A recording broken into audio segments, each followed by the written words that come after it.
and you can just place order guys, no.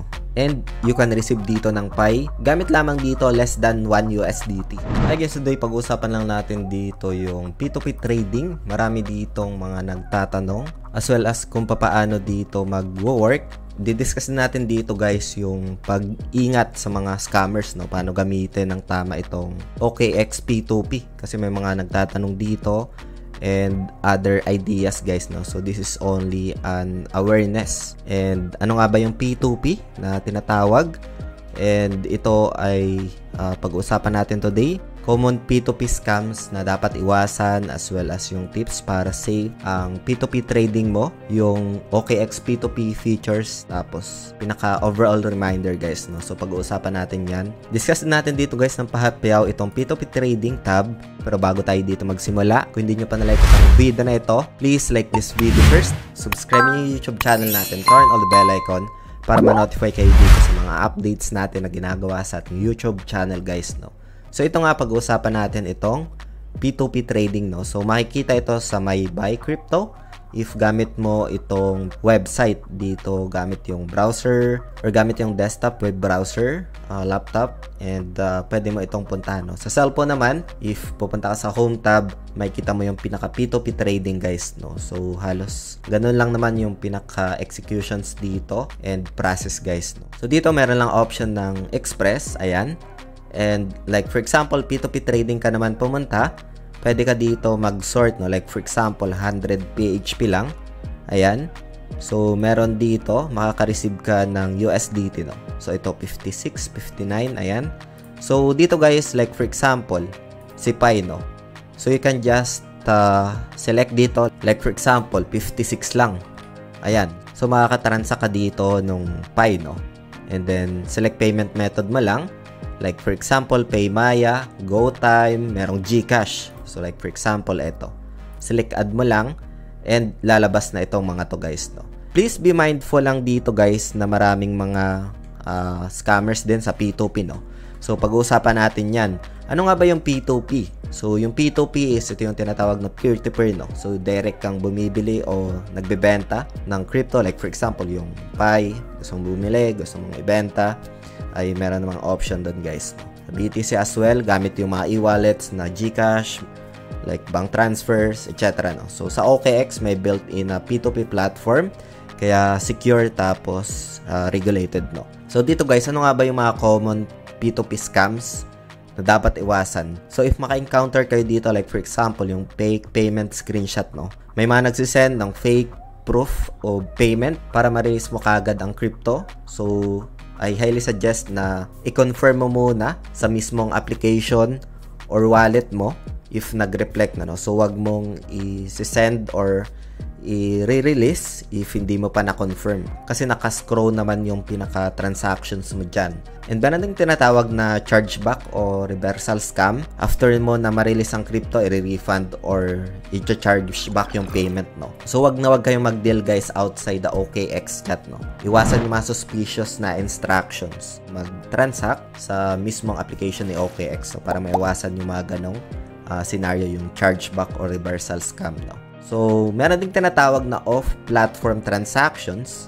Yayain ka mag-deal outside the OKX app. Never accept yung mga ganon, no. Kasi pwede kang malos doon or mawawala yung pinaka-buyer-seller protection, no. Kasi pag nasa mismong application ka nitong kay OKX, meron tinatawag na escrow, no. So, as long as na hindi mo pa nare-receive, and meron tinatawag na buyer-seller protection, no. As long as na nasa loob ka ng application nag-transact guys, no. So, wag na wag kayong mag-deal outside OKX guys, no. So, next one is yung tips para safe ang P2P trading mo. So, use yung trusted advertisers dito, yung may check badge and verified users, no. So, like for example, punta tayo dito sa P2P trading dito. So, dito guys, like for example, this one. Ayan. Meron siyang badge na Diamond Merchant, no. As well as this one, yan yung may mga badge, no. Trusted advertisers, no. Pwede nyo nang basahin yung reviews. You can just check yung feedbacks and completed trade counts, no. So, like for example, ito meron siyang 98 0.86 completion. Meron siyang transactions na ginawa na 11,911. Ayan. So make sure na i-check nyo tong mga to, yung completion rate nila, yung transactions na ginawa guys, no. So wag na wag kayo magta-transact doon sa konti lang yung pina-transactions, walang pinaka-verified badge kasi mas mataas yung risk doon guys, no. Next one guys, as mentioned, kailangan mong antayin yung pinaka real payment. Confirm mo muna yung pinaka-actual funds bago mo i-release ang crypto, no. So, huwag magmadali. Scammers take advantage sa mga nagmamadali, no. You can use also appeal feature. Merong appeal feature ito sa application, especially sa P2P trading, if ever na may issue. So, OKX support will step in if ever man na gamitin nyo yung pinaka-appeal feature, no. So, yun yung isa sa mga tips natin dito. Ayan, itong application naman guys ni OKX ay meron tinatawag na escrow system, no, na kung saan OKX holds the crypto habang walang confirmed payment. So, isa sa mga security features nitong si OKX as we observe dito, as long as na dito mo ginawa yung P2P transactions sa loob ng application, no. So, next one is merong in-app chat na kung saan ay andun yung pinaka-documented chats, no, na lahat ng usapan makikita doon. Time transactions as well, may limit to prevent yung mga ghost buyers guys, no. So if ever na like for example, bumili ka dito, merong 15 minutes na time frame. Like for example, ito yung napili mo kasi meron siyang badge, no. As mentioned, piliin nyo yung may badge, merong transactions na marami, tapos merong mataas na completion rate guys, no.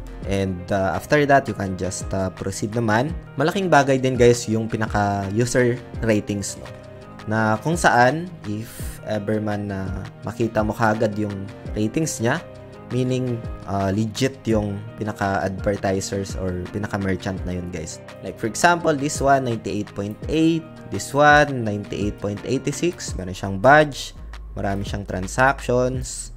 Isa sa mga criteria yan na legit itong advertiser na ito guys, no. Yung features na okay dito kay OKX, especially sa P2P. Reminder lang dito guys na kung may duda ka, wag mag-transact, trust the process and not the pressure guys, no. So as mentioned, wag magmadali. Mas okay mawalan dito ng deal kaysa mawalan ng asset, no. So yun, kung may idea kayo dito, another protection yan. And like for example, yung kanina dito, so meron naman dito guys, no, yung mga legit talaga, highest completion rate.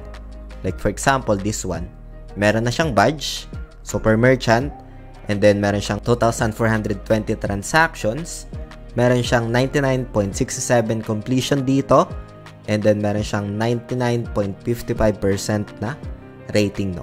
So, pwede mong piliin ito, and you can just place order guys, no. And you can receive dito ng Pi. Gamit lamang dito less than 1 USDT. So, ganito lang siya kasimple. Make sure na tama yung mga napili nyo dito. May badge, maganda yung transactions, yung completion, visible, and yung rating guys, no. And sa pagbenta naman dito, punta ka lang ulit dito sa P2P trading. Ayan. And then, select mo dito yung sell. Ito. Ayan. Or pwede naman dito sa may P2P trading mismo. Dito. And then, hanapin mo lang dito guys yung sell, no.